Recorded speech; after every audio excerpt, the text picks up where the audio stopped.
आइए आज हम जो पढ़ने जा रहे हैं वो है जेनर डायोड की स्वागत है सबसे पहले तो आपका। आज हम जिस प्रश्न का उत्तर देने जा रहे हैं वो है जेनर डायोड की संरचना, कार्यविधि एवं अभिलाक्षणिक वक्र को समझाइए। बोर्ड परीक्षा में ये प्रश्न 3 नंबर में पूछा जा सकता है।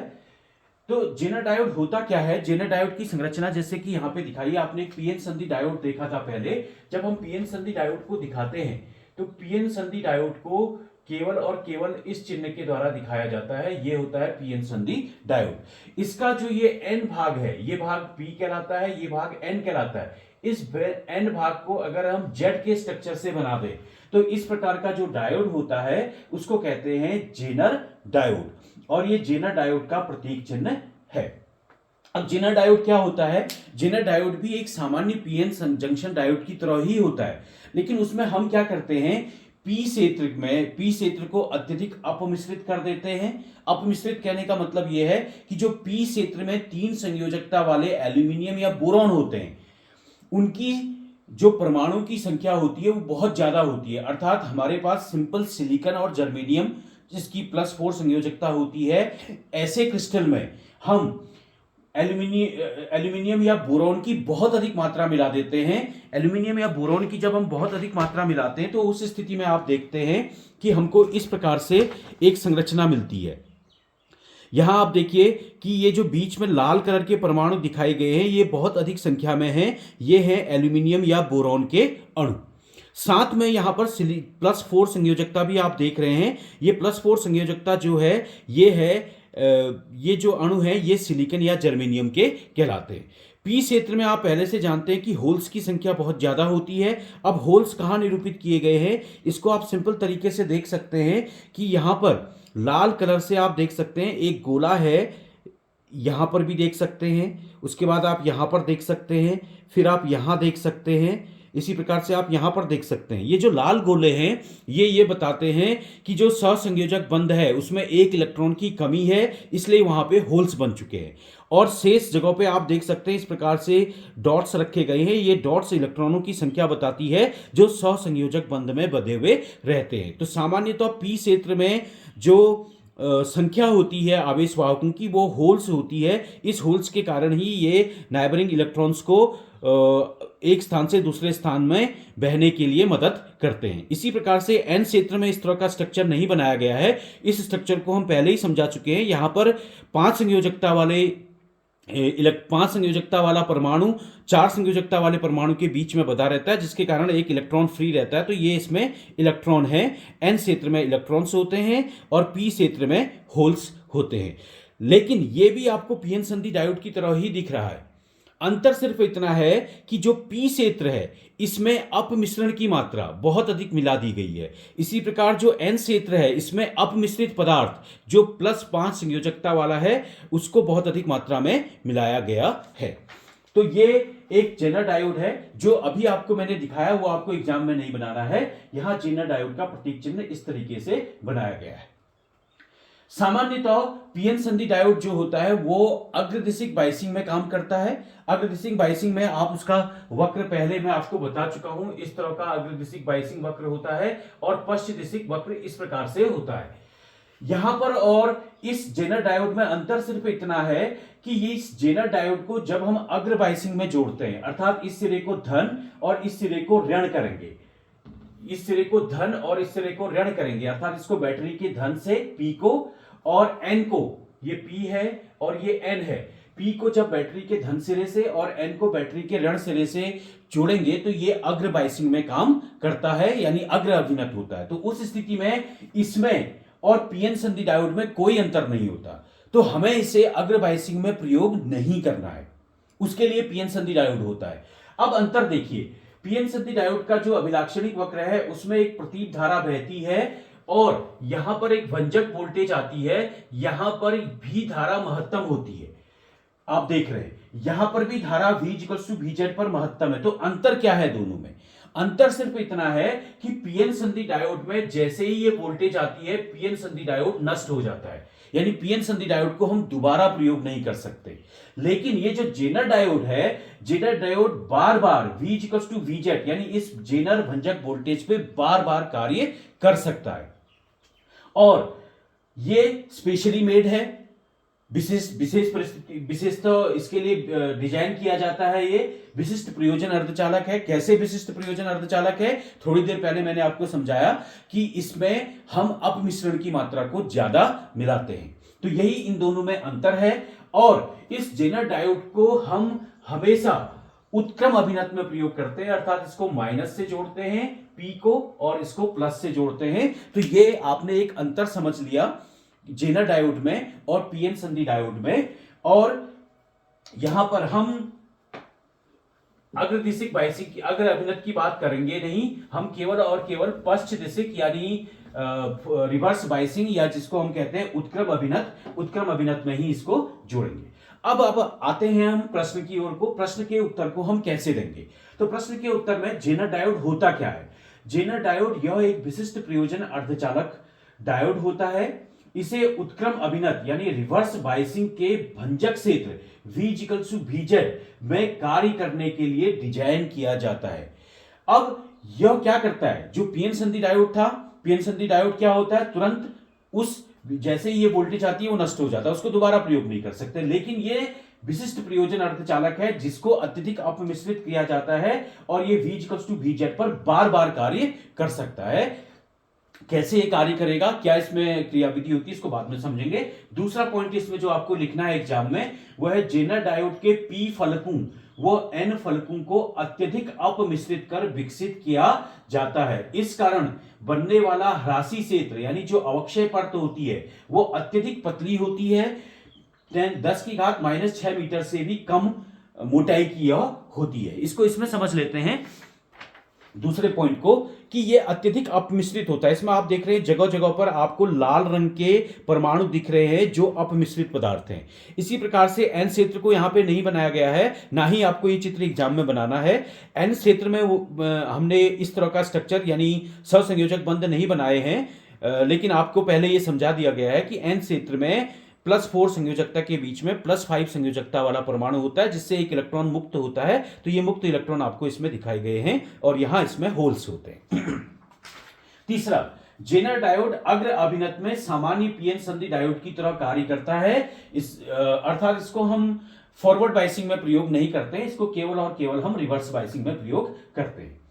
अब इसके अभिलाक्षणिक वक्र वो उत्क्रम अभिनत को हम समझते हैं। उत्क्रम अभिनत के लिए हम पहले ही बता चुके हैं कि जेनर डायोड का जो ऋण सिरा है इसको हम बैटरी के ऋणात्मक सिरे से जोड़ते हैं और धन सिरे को धनात्मक सिरे से जोड़ते हैं दिष्ट धारा में।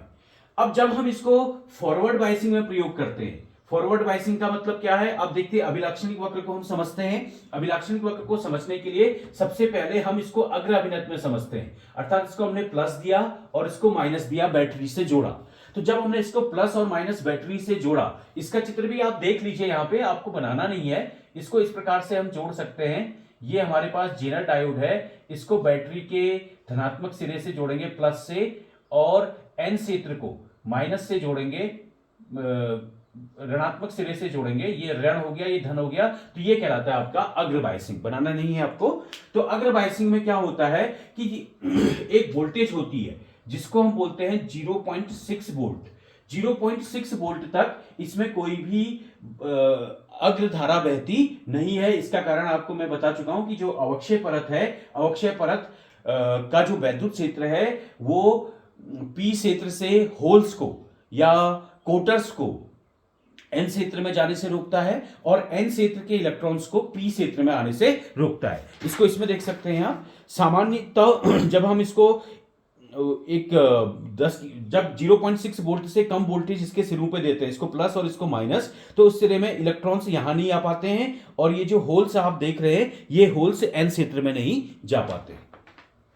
लेकिन जैसे ही वोल्टेज 0.6 से ज्यादा होती है तो ये जो अग्रधारा है ये IF है और ये VF है, इसका मान धीरे धीरे बढ़ने लगता है, जो कि सिंपल पीएन संधि डायोड की तरह ही है, जिसको हम पहले समझ चुके हैं, ज्यादा हम इसको एलोबरेट नहीं करेंगे। अब बात करते हैं जब हम इसको रिवर्स बायसिंग में जोड़ते हैं। तो रिवर्स बायसिंग में कैसे जोड़ेंगे? हम इस सिरे को ऋणात्मक से, अर्थात ऋणात्मक बैटरी के किनारे से और इस सिरे को धनात्मक बैटरी के किनारे से जोड़ेंगे तो ये कहलाता है पश्च दिशिक बायसिंग, यानी उत्क्रम अभिनत, अर्थात वोल्टेज भी नेगेटिव में आएगी और इसमें जो धारा बहेगी वो भी किसमें आएगी, ऋणात्मक में आएगी। अब यहां पर देखिए, जैसे जैसे हम वोल्टेज को बढ़ाते हैं वैसे वैसे एक क्षीण उत्क्रम धारा इसमें बहती है, जिसको हम पहले समझा चुके हैं पीएन संधि डायोड में, जिसका मान लगभग लगभग शून्य होता है। हमारा जो विशिष्ट प्रयोजन है, जब ये जो उत्क्रम अभिनत वोल्टेज है ये V VZ के बराबर हो जाती है, जिसको हम जेनर भंजक वोल्टता कहते हैं, उस स्थिति में धारा का मान अचानक एक इस बिंदु से इस बिंदु तक बढ़ जा रहा है। अर्थात आप ये देख सकते हैं कि ये जो V VZ है ये नियत है, उस पर भी जो धारा का मान है वो यहां से लेके यहां तक परिवर्तित होता है। तो इस जेनर डायोड का ये उत्क्रम अभिनत अभिलाक्षणिक वक्र कहलाता है, अर्थात एक नियत जेनर भंजक वोल्ट पर धारा का मान बहुत तेजी से बदलता है तथा धारा का मान अलग अलग होता है। तो अब समझ लेते हैं अभिलाक्षणिक वक्र वो उत्क्रम अभिनत कार्यविधि को। जब VG लेस देन VZ होता है तो जेनर भंजक वोल्टता से कम होता है, तो सूक्ष्म उत्क्रम धारा जो लगभग लगभग शून्य होती है वो इसमें प्रवाहित होती है, जिसका हमारे पास प्रैक्टिकल में या वास्तव में कोई भी प्रयोग या वास्तव में कोई भी उपयोग हम इसका नहीं कर सकते। अब बात करते हैं जब V VZ, अर्थात जो इस पर हमने ऋणात्मक विभव लगाया है वो ऋणात्मक विभव का मान इस जेनर भंजक वोल्टता के बराबर या उससे अधिक के बराबर होता है। तो उत्क्रम विभव जब भंजक वोल्टता के बराबर हो जाता है, अर्थात V VZ जो कि नियत है, अर्थात इसका मान यहां पर नियत है, मान लीजिए -6 वोल्ट है, तो ये -6 वोल्ट ही हम देंगे और धारा का मान बहुत तेजी से बढ़ेगा। तो उत्क्रम विभव भंजक वोल्टता उत्क्रम धारा IZ में अत्यधिक वृद्धि हो जाती है। जैसे ही V VZ होता है तो विद्युत क्षेत्र P फलक पर आतिथेय होस्ट परमाणु से संयोजक इलेक्ट्रॉनों को N फलक की ओर त्वरित कर देता है एवं अचानक उच्च उत्क्रम धारा बहने लगती है। अब देखिए इसको समझते हैं, ये पॉइंट क्या कह रहा है। ये कह रहा है कि P फलक पर आतिथेय यानी होस्ट परमाणु जो हैं उसके संयोजकता इलेक्ट्रॉनों को अलग करेगा सबसे पहले। क्यों? क्योंकि एक बहुत तगड़ा या बहुत अधिक मात्रा में इसमें एक वैद्युत क्षेत्र E इस दिशा में लगा हुआ है। इस वैद्युत क्षेत्र E के कारण क्या होता है कि यहां पर जो बंध बने हुए हैं, आप देख रहे हैं कि ये बॉन्ड बने हुए हैं, ये बॉन्ड टूटने लगते हैं इस प्रकार से। ये जो बंध हैं ये इस प्रकार से आपके टूटने लगेंगे, ये इस प्रकार से टूटते हैं, यहां पर बंध, ये टूटने के कारण इलेक्ट्रॉन क्या हो जाते हैं, यहां पे मुक्त हो जाते हैं। कौन से इलेक्ट्रॉन? जो संयोजकता जो इलेक्ट्रॉन्स थे वो मुक्त हो जाते हैं, बंध टूट जाते हैं। तो यहां पर ये संधि क्षेत्र के आसपास जो है बहुत सारे इलेक्ट्रॉनों की संख्या बढ़ जाती है। अब आप जानते हैं, इसको थोड़ा सा समझिए, जब वैद्युत क्षेत्र E इस दिशा में लगा है तो यहां पर जो बहुसंख्यक आवेश वाहक थे P क्षेत्र में वो होते हैं कोटर या होल्स, तो वो हमेशा विपरीत दिशा में चलेंगे। वैद्युत क्षेत्र की दिशा में ही धनावेश चलेगा, होल्स या कोटर में धनावेश होता है, तो ये होल्स और कोटर इस दिशा में चलना चाह रहे थे। और इलेक्ट्रॉन्स जो N क्षेत्र में बहुतायत मात्रा में होते हैं वो इस वैद्युत क्षेत्र की विपरीत दिशा में चलेंगे। तो इस कारण से सर्किट टूट जाता है, यानी कोई भी जो यहाँ के इलेक्ट्रॉन है वो इस दिशा में चल रहे हैं, यहाँ के जो होल्स हैं वो इस दिशा में चल रहे हैं। तो यहाँ पर कहीं भी बीच में किसी भी प्रकार से ये एक क्षेत्र से दूसरे क्षेत्र में नहीं जाते हैं, तो इस प्रकार से ये सर्किट टूट जाता है, तो ये कार्य नहीं करता। लेकिन जैसे ही हमने भंजक वोल्टता V VZ, यहां पर हम कहेंगे V VZ वोल्टता जैसे ही अप्लाई करी तो एक स्ट्रॉन्ग वैद्युत क्षेत्र यहां पर और ज्यादा वैद्युत क्षेत्र इसमें कार्य करने लगता है। ये वैद्युत क्षेत्र ये संयोजकता इलेक्ट्रॉनों को या बॉन्ड को इतनी एनर्जी देता है कि ये बॉन्ड यहां पर से टूटने लगते हैं। ये बॉन्ड जब यहां टूटते हैं, जिसको मैंने काली रेखा के द्वारा दिखाया है, ये बॉन्ड टूट रहे हैं, तो इस क्षेत्र में बहुत सारे मुक्त इलेक्ट्रॉन्स उत्पन्न हो जाते हैं। अब ध्यान दीजिए, मुक्त जो इलेक्ट्रॉन होते हैं वो N क्षेत्र में होते हैं, P क्षेत्र में नहीं होते हैं। लेकिन इस बहुत अधिक इस वोल्टेज V को भंजक वोल्टता के बराबर, जेनर भंजक वोल्टता के बराबर देने पर, जैसे मैंने कहा, मान लीजिए -6 वोल्ट हमने दिया, तो उसमें वैद्युत क्षेत्र बहुत ज्यादा प्रबल हो जाता है। जब वैद्युत क्षेत्र बहुत ज्यादा प्रबल होता है तो यहां पर के बॉन्ड टूटने लगते हैं सारे के सारे। जब ये सारे के सारे बॉन्ड टूटते हैं तो यहां पर अब क्या उत्पन्न हो गए? होते यहां पर क्या थे, होल से या कोटर होते, लेकिन अब क्या उत्पन्न हो गए, इलेक्ट्रॉन्स उत्पन्न हो गए इस क्षेत्र में। और इलेक्ट्रॉन्स की प्रवृत्ति क्या है, इलेक्ट्रॉन्स की प्रवृत्ति यह है कि ये वैद्युत क्षेत्र की विपरीत दिशा में जाते हैं। तो वैद्युत क्षेत्र दाएं से बाएं है, तो जो मुक्त इलेक्ट्रॉन यहां उत्पन्न हुए हैं इस वैद्युत क्षेत्र के कारण वो अब किस दिशा में जाने लग गए, इस अवक्षय प्रत या ह्रासी क्षेत्र को पार करके एन क्षेत्र में जाने लगे। और चूंकि ये सिरा धनात्मक है, ये सिरा ऋणात्मक है, ये उत्क्रम अभिनत में है, तो सारे के सारे इलेक्ट्रॉन इस धन सिरे से बैटरी की ओर को जाने लगते हैं और अचानक से धारा का मान बहुत अधिक बढ़ जाता है। तो इस चीज को आप समझ गए होंगे कि जैसे ही V VZ होता है तो पी फलक पर आतिथेय परमाणु से संयोजकता इलेक्ट्रॉनों को एन फलक की ओर त्वरित कर दिया जाता है एवं अचानक उच्च उत्क्रम धारा बहने लगती है। तो अब इस ये तो हो गया जेनर डायोड की संरचना, ये आपको बनाना है, ये हो गया अभिलाक्षणिक वक्र और ये हो गई इसकी कार्यविधि। तो इतना जो प्रश्न है ये 3 नंबर में पूछा जाएगा। अब इसका प्रयोग क्या होता है थोड़ा उसको आप समझते हैं।